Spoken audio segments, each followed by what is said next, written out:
Hi there. Thank you for joining today's webinar. My name is Lynn Dome, Women in Cybersecurity Executive Director. We often go by our acronym WICYS, W-I-C-Y-S is our acronym, as in We Sisters. And that's exactly what we are. We're a cyber sisterhood. And I am thrilled to have with us today Teresa, as she's presenting on No Silver Bullet, Essence and Accident in Cyber Resiliency Engineering. So I'd like to review just a little bit about the WICYS organization. We're a 501c3 member-based organization. We have over 5,000 members in 70 countries, and our mission is to recruit, retain, and advance women in cybersecurity. And we do so by creating opportunities. We have our online member forum where all our members can network and connect. Within our online member forum, we have special interest groups such as Latinas in cybersecurity or data privacy or cybersecurity law. Whatever your interest is, you could start a group of your own or join an existing group. We have skill development training programs such as our security training scholarship made possible by Google, Bloomberg, and Facebook. We have AWS that builds out an entire roadmap for us. Target funds gamified cybersecurity challenges. National Scholarship Foundation also funds many different initiatives as well.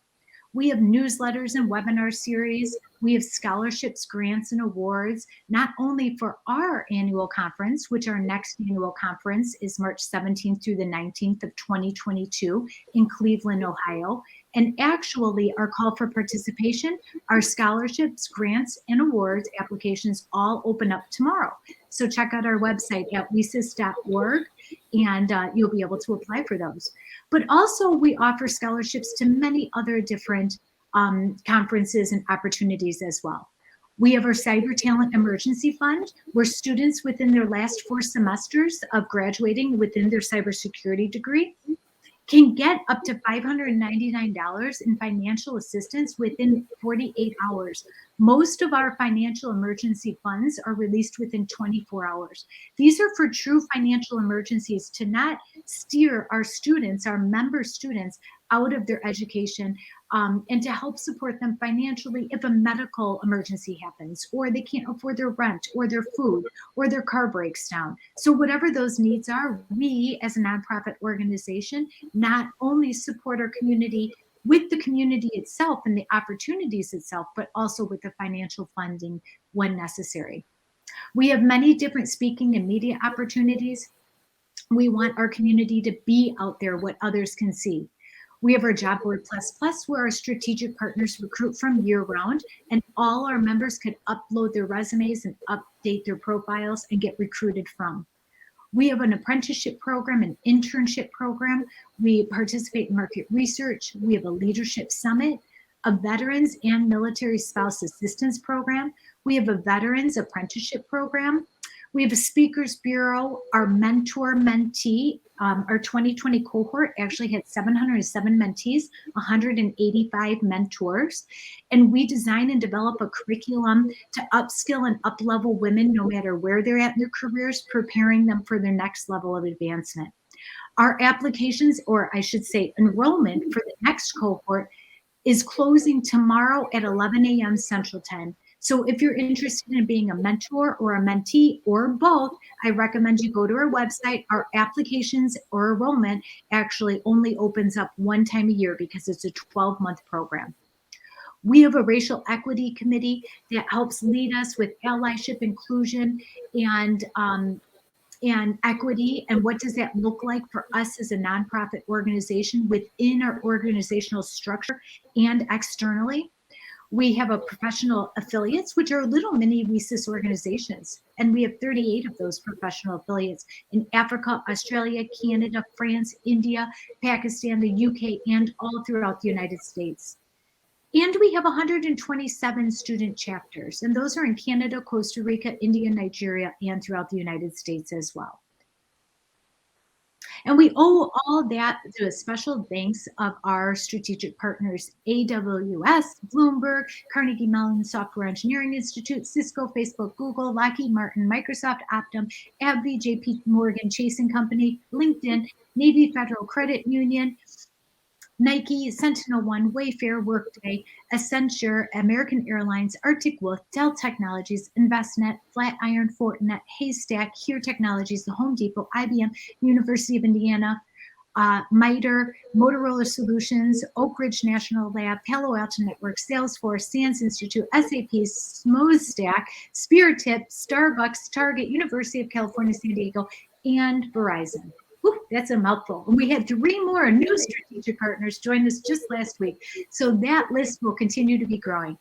But in regards to today's webinar, we have Teresa here that's going to answer all your questions. Teresa's our wonderful Lockheed Martin is a strategic partner of ours, and we have Teresa here. So please make sure when you're listening to her session that you put your questions in the chat feature that's on the bottom of your page, and she'll answer those live at the end of the webinar. And if you haven't done so already, please subscribe to our newsletter. Go to wesis.org and follow us on social media. We're all everywhere. We have Facebook group, Facebook, Twitter, LinkedIn, Instagram. It's the quickest, easiest, bestest, fastest way to stay in the know-how of all things of the WeSys organization. So without further ado, I'm going to hand it on over to Teresa, and she could take it from here. All right, so let me introduce myself. My name is Teresa Merklin. I'm a fellow at Lockheed Martin. I've spent over 30 years since I originally obtained my bachelor's degree, starting out with a career in software engineering, software development. Along the way, picked up a master's in software engineering and eventually received an MBA in information assurance from the University of Dallas. About halfway through my career, I transitioned from my origins in software development, software engineering, into concentrating pretty much exclusively on cybersecurity engineering.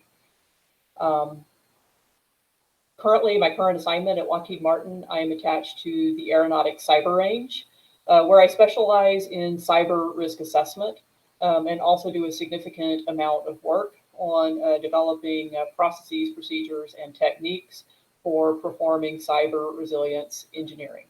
So I'm super excited about this topic, and I'm glad you've taken time to, out of your busy day, to join us.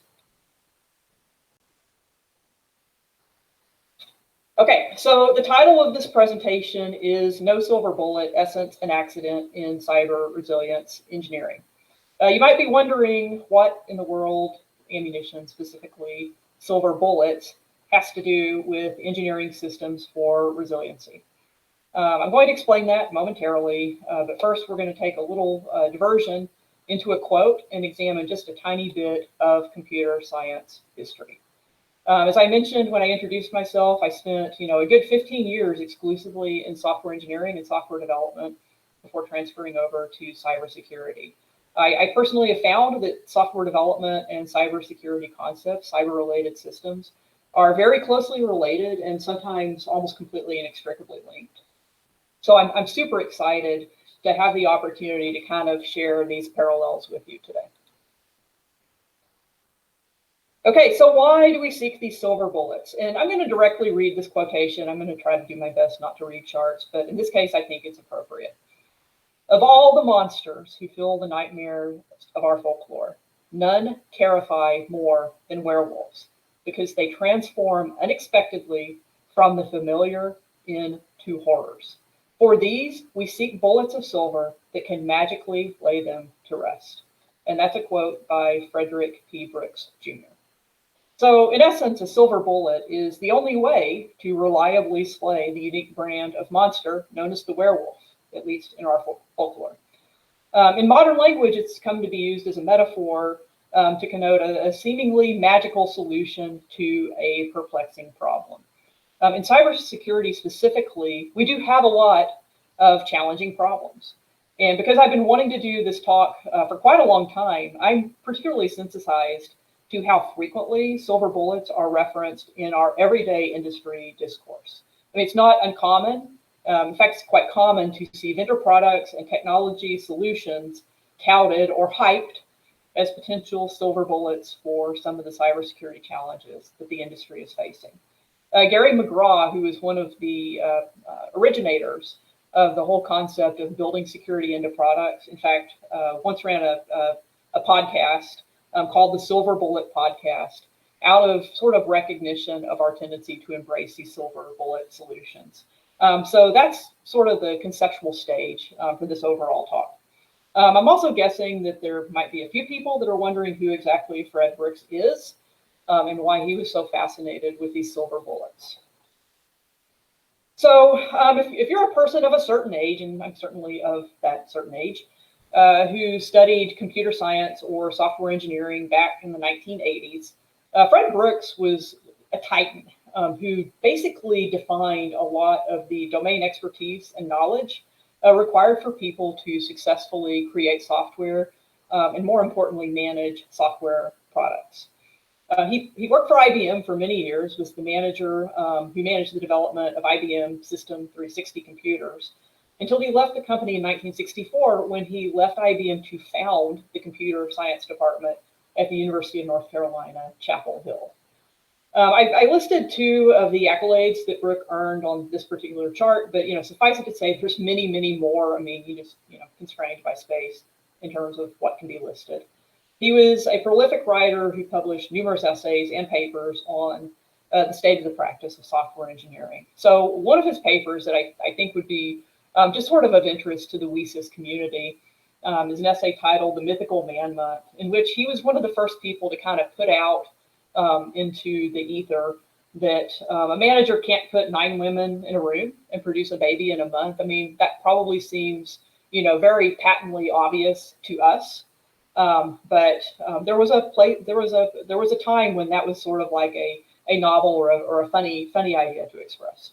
Another one of his widely heralded papers was No Silver Bullet, Essence and Accident in Software Engineering.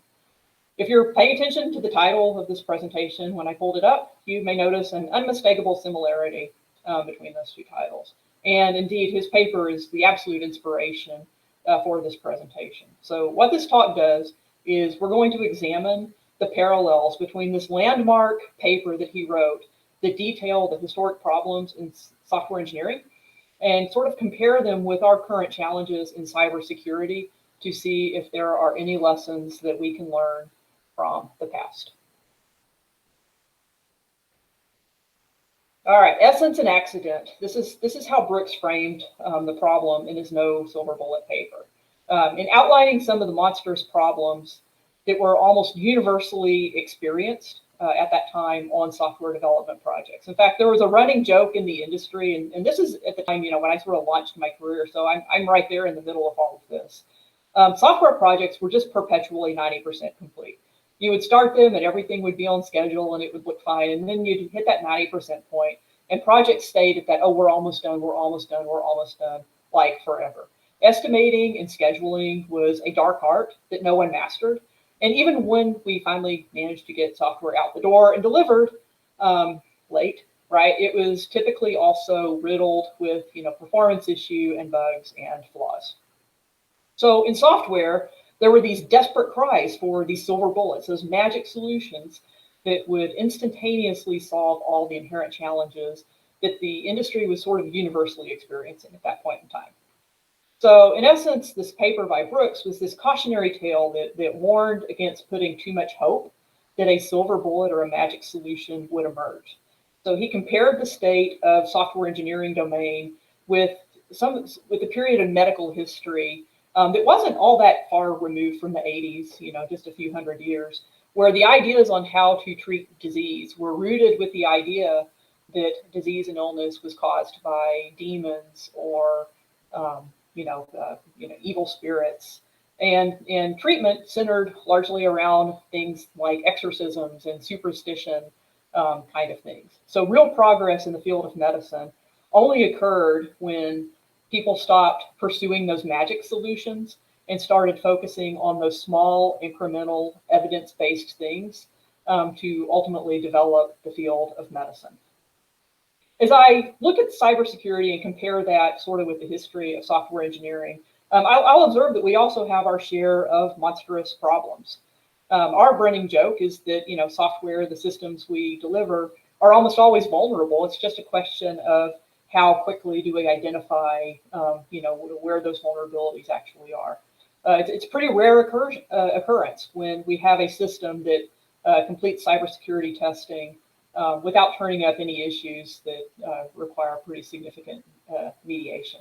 So, we're all kind of faced with these challenges of trying to do a little bit better about building security in.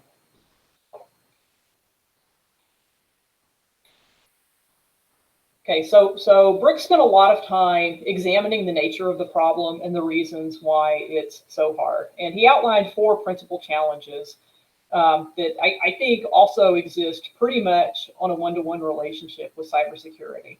So starting out with complexity, software systems that do really any meaningful thing typically have a lot of lines of code and very complex system state machines and interactions with external systems and the always very unpredictable people. And those turn out to be the exact same factors that making achieving cyber resilient systems such a challenge. It's the same lines of code and the complex state machines and complex interaction with other systems and people. Brooks used the word conformity to describe the way that software has to interface very much with the real world around it and existing constraints in the real world.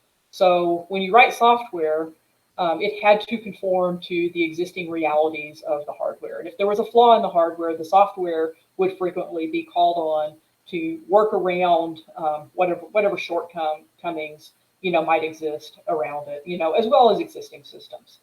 In modern terms, I might actually use the word legacy instead of conformity to describe the same challenge. But the systems we develop, the cybersecurity systems that we develop, also have to interact with other systems that some of which have been in the world, for a very long time. And sometimes that can drive us towards suboptimal solutions, like communicating with an external system over an interface using a protocol, which we know to not be secure, but unfortunately, that's the only protocol that external system can actually communicate with. So we definitely have the conformity issue in cybersecurity. Changeability in software engineering sort of reflects the prevailing perception that managers and decision makers seem to always have, that it's much easier to fix something in hardware than it is in software than it is in hardware and other systems. And frequently, that's absolutely the case. So it's similar when cybersecurity solutions are bandied about. It's frequently based on the belief that it is much easier to upgrade the security than maybe to address some of the underlying architectural issues within the system that led to the insecurity in the first place. So unless a system is engineered specifically for resiliency, those solutions can be prohibitively challenging to do strictly from a security standpoint. Invisibility in both domains comes because they have these abstract natures that are extremely hard to conceptualize by people who are not intimately familiar both with the system and with foundational concepts of cyber resiliency. So the solutions to these abstract problems are almost invariably assumed to be easier than they are in reality because of that lack of understanding. So, in essence, yes, we do have these same challenges in cybersecurity as historically have existed in software engineering. So the real meat of the paper that Brooks put out lies in the identification and analysis of all the silver bullets that were in fashion back in the 80s when he originally published the paper. In fact, when you look down the list of the software engineering silver bullets, they are strikingly similar to some of the prevailing ideas that are currently being proposed as the solutions for our cybersecurity challenges. And that's really what we're going through in this talk today, this thought exercise of examining the modern cybersecurity version of these silver bullets to determine if there is hope for transforming the industry, as so many vendors and technology champions will claim. Additionally, on the way, we'll try to suss out if we are working toward true industry transformational things or more gradually and conservatively inching toward incremental improvements. Now, I freely confess that when I kind of built this list and developed the list of cybersecurity silver bullets, I did have to take a little bit of creative license on a couple of these in order to kind of maintain the structure of correlation. So there are a couple that I think are maybe a little casually linked. So give me a little grace on that. Additionally, before we get too deep into this exercise, I want to emphasize that by no means am I claiming that we should not be pursuing these transformational solutions. In fact, quite the opposite, exactly the opposite. Passionate pursuit of these types of transformational technology is what quite frequently leads us to those incremental improvements, if not significant breakthroughs. So we just need to be reminded from time to time to sort of mitigate our enthusiasm, particularly when making program commitments and promises.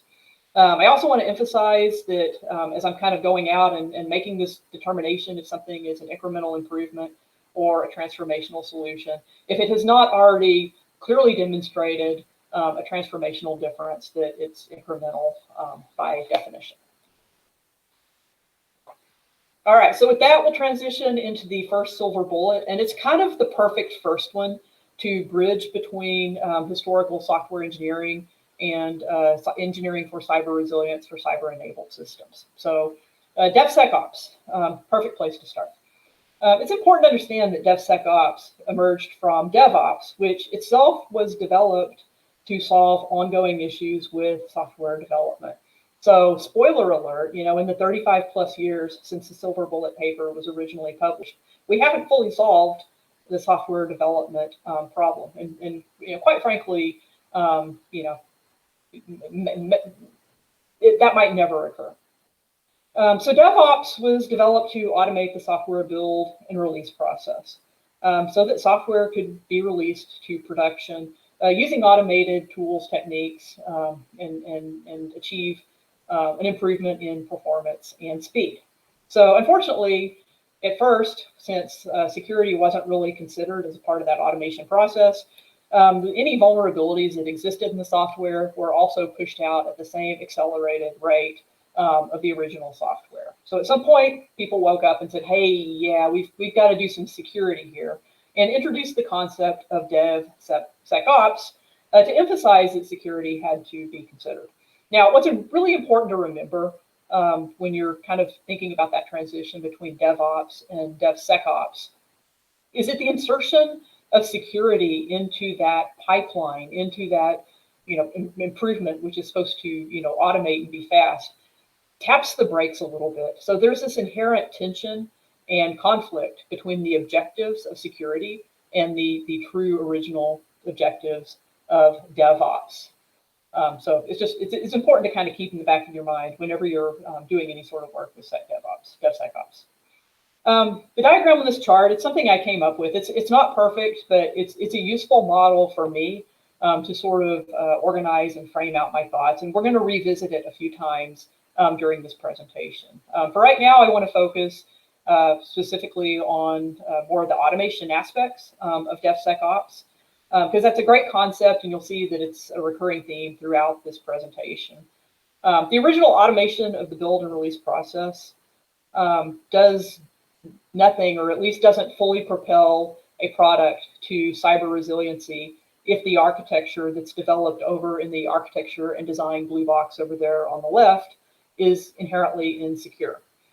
So conceptually, I could design, architect software that does something malicious, intentional by design, and then pump it through a DevSecops pipeline to remove vulnerabilities from my malware. And when it comes out the other side, it's going to do malicious things.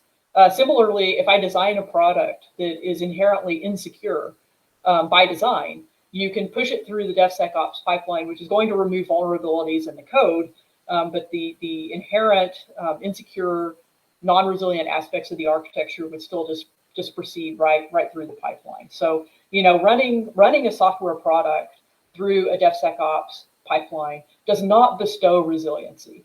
It improves the cybersecurity posture. It removes vulnerabilities, and those are good things. But it does not like sprinkle the magic water of cyber resiliency onto those systems. In order to achieve cyber resiliency, those mechanisms have to be built in, and they have to be built in when the system is architected and designed.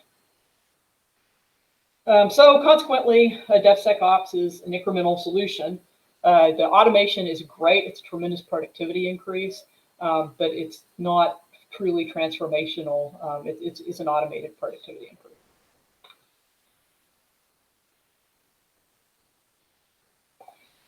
Okay, cyber digital twins. So there's a lot of excitement in our domain about digital twins in general, and in particular cyber digital twins, and with very good cause. So digital twins have demonstrated some pretty good success in return on investment in other contexts, specifically supporting manufacturing and sustainment. So I'm currently involved at Lockheed Martin, leading a working group that's between it has participants from basically all of the cyber test ranges at our various business units. And we're currently working to really figure out what our strategy and framework for working effectively with cyber digital twins will ultimately be. So we're trying to come up with standard definitions and use cases. And in fact, those use cases to me are sort of the critical linchpin to understanding and realizing the full potential of these cyber digital twins. So I guess as an example, one of the industry definitions of a true, funny quote, digital twin is a system that includes sensors to collect real-time data that's then shared between a physical operational asset and its digital twin, which is probably located in a different location. So when I talk about this with my buddies over in our space division, they have satellites. This makes a lot of sense to them because they have satellites that can't be brought back down to Earth for maintenance and repair and diagnosing systems.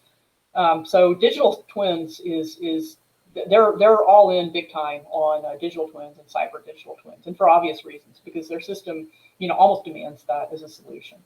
For my part, I work on aircraft that periodically have to land because they need things like fuel and maintenance, and the pilot has to get off and do things. So that sensor communication interface isn't as driven by functional need for an aircraft as it would be, for example, for a satellite. In addition, in the domain I operate in, that interface and exchange of data is viewed as potentially additional attack surface that might not be desirable. So when we're considering digital twins and whether or not those digital twins includes that instrumentation, we always have to consider the engineering trade-off between the benefit that it's going to produce, particularly with that data backhaul, and what it does ultimately to the functional and security posture of the system. In a lot of cases, I've observed, in the absence of that, instrumented real-time data constraint, some people simply relabeling common techniques that we're already using in our cyber ranges, like virtualization and simulation and emulation systems, and calling that a digital twin. And I'm not sure that's necessarily wrong or a bad thing. The key point to me is regardless of what ultimately turns out to be a cyber digital twin, we have to have a clear sense of the use case for what we're attempting to accomplish with the cyber digital twin, and how specifically the digital twin will produce that desired return on the investment. So with so much of that still up in the air, I think digital twins is one of those areas where I've got a lot of excitement and enthusiasm, but it's yet to achieve that transformational potential. So it's incremental improvement for now. Got my fingers crossed on this one. All right, artificial intelligence. So artificial intelligence is frequently framed out in terms like of an arms race, in our industry discourse and how the media covers, artificial intelligence. And it's sort of underscored by this fear. If we're not heavily investing in AI and seeing returns off that investment, that we're going to be left behind our, nebulous adversaries, whether that is a corporate competitor or a, nation state, cyber actor. Either way, it's like, oh, they're investing in AI, they're going to get a leg up on you. And in fact, DARPA sponsored a cyber grand challenge that involved a lot of teams, organizations who developed these AI systems that competed against each other essentially to automatically find and fix vulnerabilities in a running system. And that activity, like most DARPA grand challenges, did produce some, interesting and some pretty significant leaps forward in the state of the technology. This is, absolutely an area of heavy investment and a lot of interest. So the actual return on the investment right now is a little more elusive. So I kind of peppered this chart with some recent headlines. They kind of speak to some of the enthusiasm or hype, if you will, that kind of surrounds the artificial domain. So a very prominent industry example, or perhaps cautionary tale, if you will, is IBM's Watson system. So for those of you that don't remember or follow game shows, Watson very famously won Jeopardy against some of the greatest human champion players that ever competed on the show. And at the time, it was believed that that would sort of kick off this cavalcade of breakthroughs in artificial intelligence, and we were going to see artificial intelligence instantaneously start to transform our world. And quite frankly, it didn't happen. In fact, IBM, largely failed to monetize on what appeared to be an insurmountable lead at the time in that area. So we're still kind of in the same boat. We have all of this exciting, AI knowledge, and we're building expertise, but the return on investment is still a little bit elusive. I will also offer the observation that AI systems are really good at solving problems that humans already know how to solve. What they bring to the table is a degree of automation and speed and decision support kind of systems, as well as sort of this ability to identify previously unknown and novel solutions to those problems. So I do separate this domain out from machine learning, which is covered in the next silver bullet. And so constraining AI just within those boundaries. I have this one as an incremental improvement at this time, but I think that AI is one of those areas that has given us a whole lot of incremental improvements that do add up to something fairly significant in total.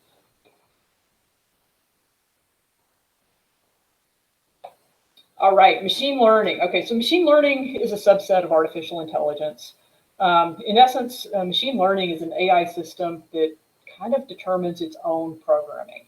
And the way it programs itself is by processing a set of training data, large sets of training data, and developing an algorithm to solve a particular problem. And then we run it against test data to determine if it was actually accurate in finding that solution. So machine learning, just like the larger body of AI, it does kind of involve the fact that the humans who are designing and training and building these systems have to understand what the right answer looks like.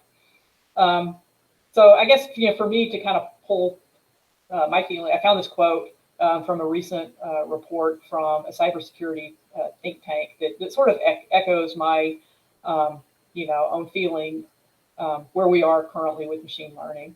And there's it's slowly been making its way into the industry. There's a lot of excitement about it, but at the same time, it hasn't really done anything to reduce the rate and the scale of cyber attacks. So I like most people am hopeful that moment of transformation will eventually come. But given the length of time that we've been exploring machine learning in particular as a potential transformational solution, it's hard for me to believe that transformation is imminently around the corner. Also, frequently in some of the areas where I work, machine learning is sometimes like, I don't know, a crutch when people talk about trying to solve a problem that they don't know how to solve. There'll be this like hand waving. It's like, well, we'll just use machine learning to come up with a solution. And at that point, you're really getting into sort of the magic domain. Solving problems that we don't understand the solution to through machine learning is kind of fraught with peril. So at this point, still an incremental solution. Again, an incremental solution with a lot of upside. All right. Automated or automatic cyber response, self-healing systems, it's kind of the holy grail of cyber resiliency engineering. NIST gives us this definition of cyber resiliency that I put on the chart here, sort of emphasizing that systems need to be able to recover from and adapt to adverse cyber conditions. And I would say that the ability of a system to do that is just an inherent qualitative aspect of engineering for resiliency. However, we can't just focus on those words, right? There's other words in the definition, and it in fact starts out with anticipating and withstanding, the onslaught of cyber activities. So logically, if we can build a system that automatically detects and responds to a cyber attack, then we probably also have enough knowledge to know how to prevent that attack from actually succeeding in the first place. So, we can detect it and repel, but if the responding is recovery, then perhaps we're being just a little too reactive. So things start to get a little more magical when we talk to automated response to adverse cyber conditions or activities that we previously haven't seen and we don't have a known pattern for. So how in the world will we detect those, and how would a system have an automated response for something that we've never actually seen before? So a lot of times this is kind of to the point on the previous slide. This is where someone will kind of wave their hands and they'll just go, "Oh, we're going to use machine learning to do that." Now I'm big time into automated response. I think this is like one of the foundational concepts of resilience engineering that needs to be built in and architected in at design and architecture time. So we have to have these frameworks and these mechanisms for cyber response, responding to adversarial conditions in cyber systems at design time in order to have any expectation of success. So, once again, I think this is just sort of encapsulating the way we need to do the engineering. Paying attention to these automated responses that isn't transformative. It's just a foundational aspect that we have to pay attention to as we develop our systems. All right, model-based systems engineering. Again, another area that we're seeing a lot of activity in, at least where I am. And I have extensive experience developing software using modeling and simulation techniques. In fact, at my previous company, I worked on projects where we performed all of our unit and integration testing within modeling, within a model-based case tool, and then use simulation testing to do all of our testing. And when we get to the end where we were satisfied with the results, we would push a button, automatically generate our code, and basically proceed straight to platform, skipping a whole lot of typically expensive and time-consuming, integration and testing activities. It is a fabulous way to develop software. I actually wrote some papers on this way back in the 90s, and fabulously exciting. Good way to do it. But for some reason, I don't really understand this, and I think I'm in a unique position to not understand this. There is this idea associated with this recent resurgence of model-based systems engineering that somehow it better supports development of systems that are secure by design. And from my experience and my observation of kind of what we're pursuing in this area, it's only true if the engineers and the architects who develop the system are actually paying attention to it when they develop the original architecture. So there's nothing like inherent in the model-based systems engineering methodology that makes it like more automatic or compulsory to build these security mechanisms into the architecture. So if you have an organization or a team that has historically neglected security when designing and architecting systems, I just don't see how they're going to magically start to consider it when using model-based systems engineering, unless there are other motivators or factors to induce that to occur. So if an organization is dedicated to building security in and does give it focused attention, I think model-based systems engineering is an excellent approach. But there's other methodologies that can be equally as effective. So it really matters more about the outlook of the design team and how seriously they take security rather than the particular methodology that's used. So I think, again, I'm a huge fan of model-based systems engineering. Had some of the foundational years of my career in this domain. Love it, but it only helps if the development team is all in on the security aspects when you are viewing this strictly from security. So it's an incremental improvement.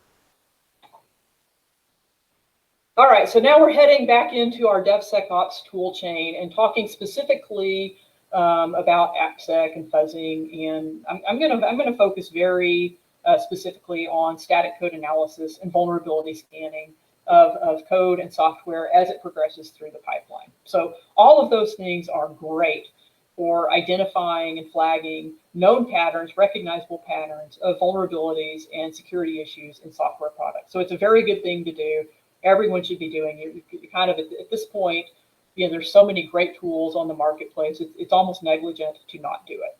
But this kind of comes with a caveat, right? It's not good enough to merely run the tools, right? And anyone who's ever run static code analysis, particularly on a older legacy code base for the first time, will know that will generate, typically, depending on the size of the code, a report with just like hundreds or thousands of potential security issues.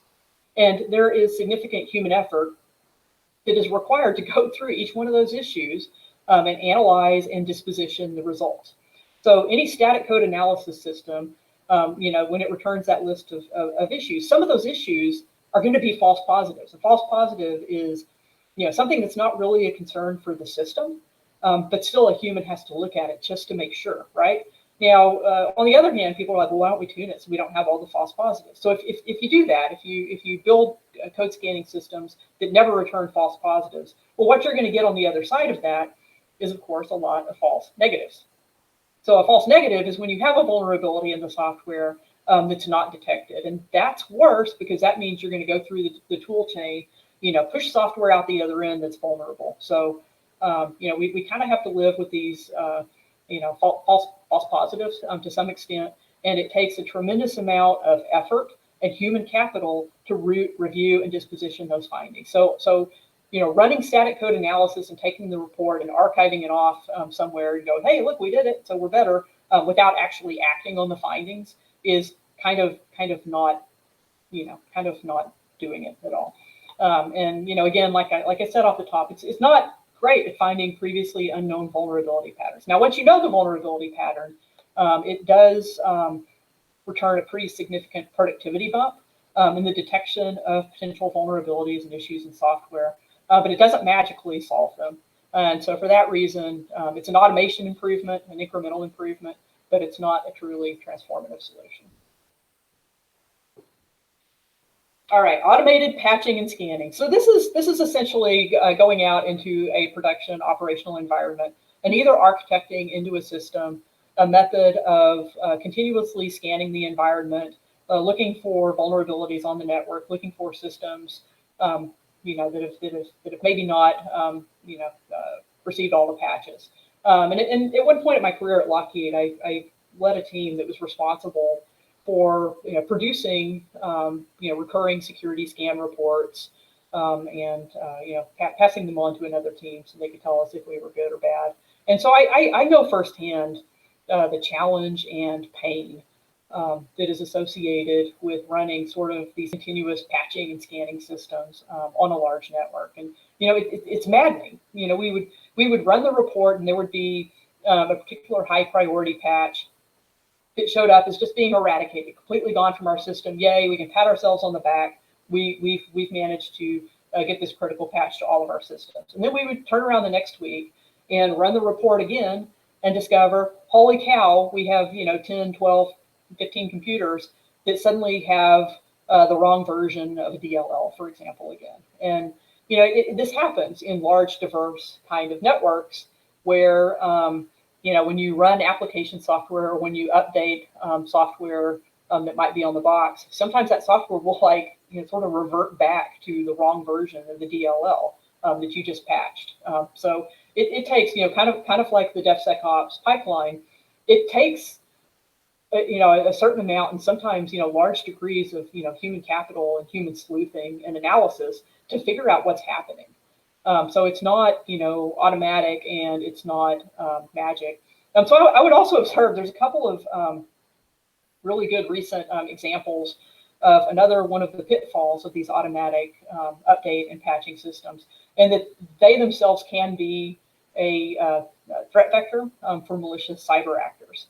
So SolarWinds is a vendor that makes kind of ironically, a network automated scanning product. They had a cyber adversary get into their development pipeline and in fact use that access to insert a backdoor into their system. So when their software was updated and all their customers that ran their products, those customers then had backdoors into their system, which the cyber adversary used to gain access to a lot of government and high-profile corporate sites. The NotPetya, kind of a similar situation. NotPetya is probably one of the best tangible examples of emerging cyber warfare. And the initial distribution of that malware was initially through automatic update of tax software. So, once again, these systems are great. They slam the barn door of vulnerabilities and issues in systems. It's kind of been swinging open. Automation means that hopefully we can close down that window of exposure. So, automation is great, but again, when you start, this fast deployment of patching and scanning can also come with a downside. So it hasn't transformed the solution. It's just helping us do what we've always done, hopefully a little faster. So it's an incremental solution. All right, quantum computing. And I'm not going to talk a whole lot about quantum computing. It is a technology that has a lot of historic excitement over the potential. It's frequently viewed both as a threat. If you work in crypto or adjacent to crypto, quantum computing, quantum crypto are both panacea and threats to maintaining the confidentiality of that encrypted data.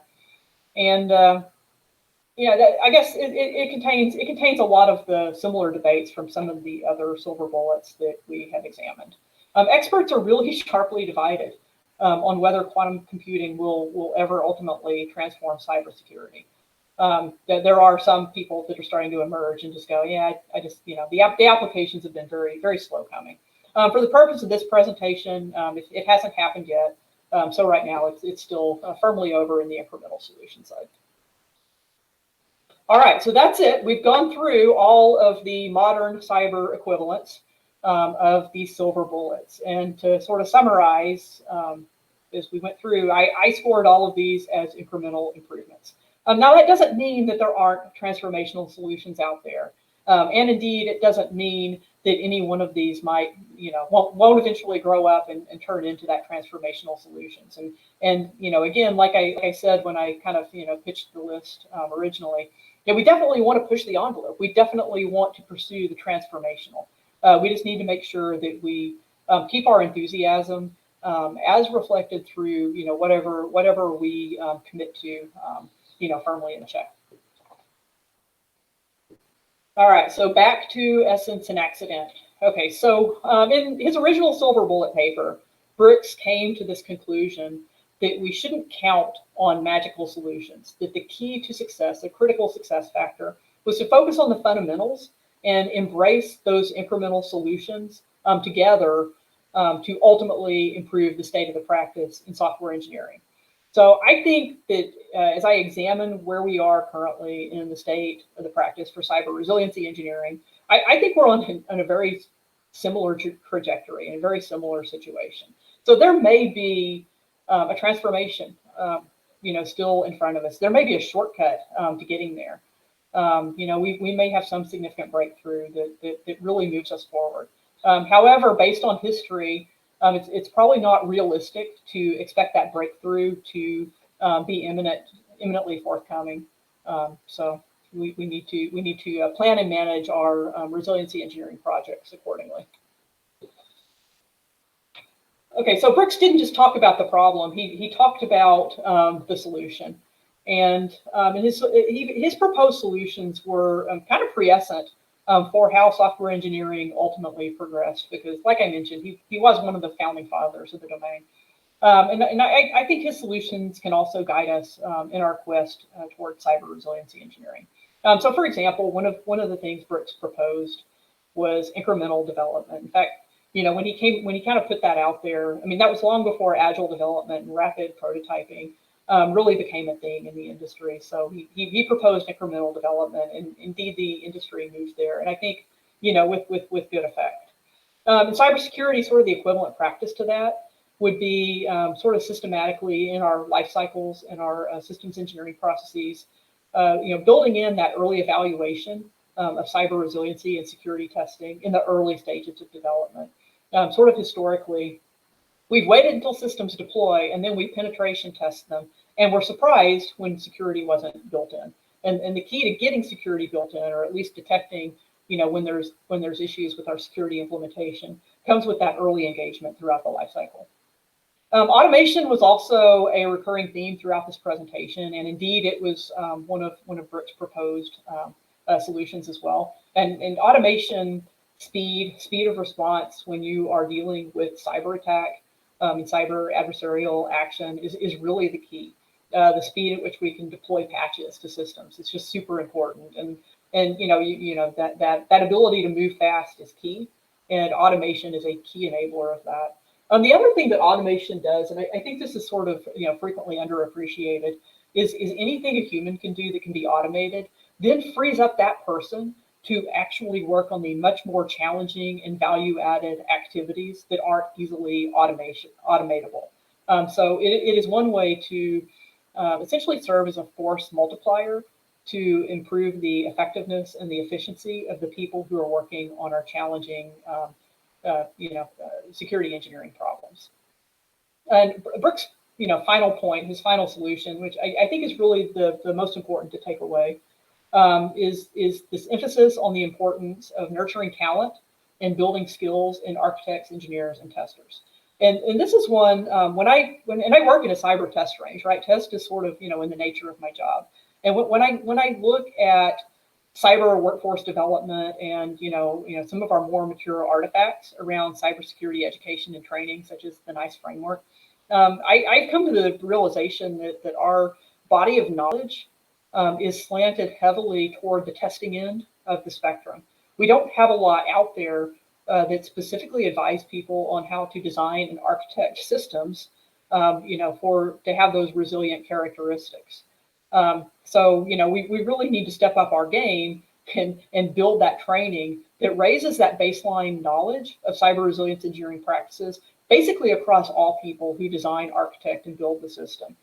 These days of having a design team that builds functional systems, on one end of the spectrum, and then a security team that walks in with their robes and their magic wand and holy water and sprinkle some security in later. It's a model that doesn't work. It doesn't work at all.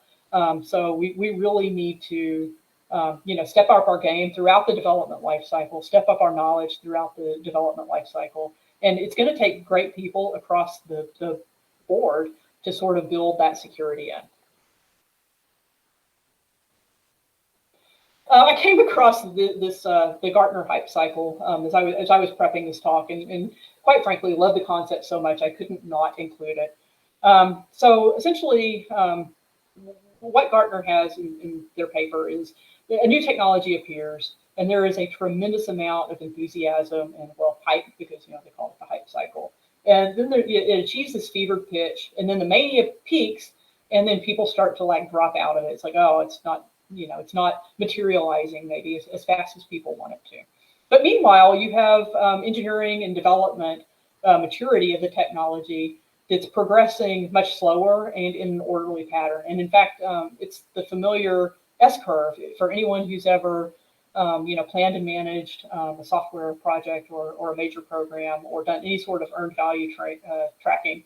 That S-curve in the middle is sort of like the typical pattern of maturing a new technology or developing a product. And when you take those two graphs together, it captures a hype cycle, which I think really captures what happens frequently in industry. You have this initial period of enthusiasm, and then there's the valley of death where a lot of people drop out and decide that it's not going to come to fruition. And then at some point, some of the early adopters, do persevere, and the full potential of the solution is realized. However, the ultimate return on that investment, seldom matches the hype. But what is inescapable is that it leaves us in a much better place than we started. So I love the Gartner hype cycle. I think it largely explains at least this aspect of the world to me. So I wanted to share it with you as well. Okay, so this is the final chart and the conclusion. And it asks the question, should we seek silver bullets? And the answer to that question is it's really complex and contradictory. So on the one hand, yes, we should absolutely pursue those transformative solutions. It gives us like the energy, the altitude.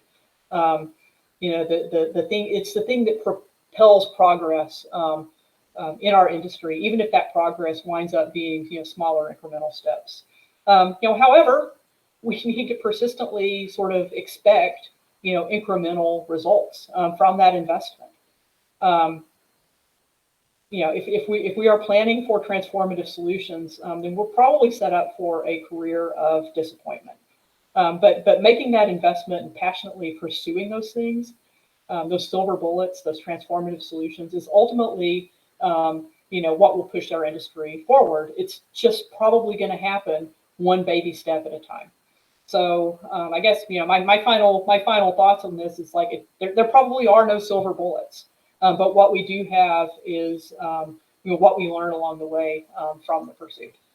So that is all I had. So I'm going to take the slide down and see if there's any questions. And I don't see any over in the sidebar window, which I do have up. I will say that if anyone has anything, you know, that comes to mind after, like I'm always happy to engage and talk about this. You know, it's obviously an area that I've kind of spent a life in, and I'm just, you know, always happy to discuss and debate the state of the practice, both in software engineering and in cyber resiliency engineering.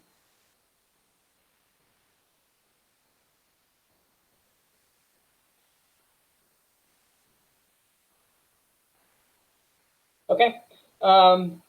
Doesn't look like we have any questions, but, you know, thank you for your time, thank you for your attention, and, you know, once again, don't hesitate to reach out after if something comes to mind later. Thanks.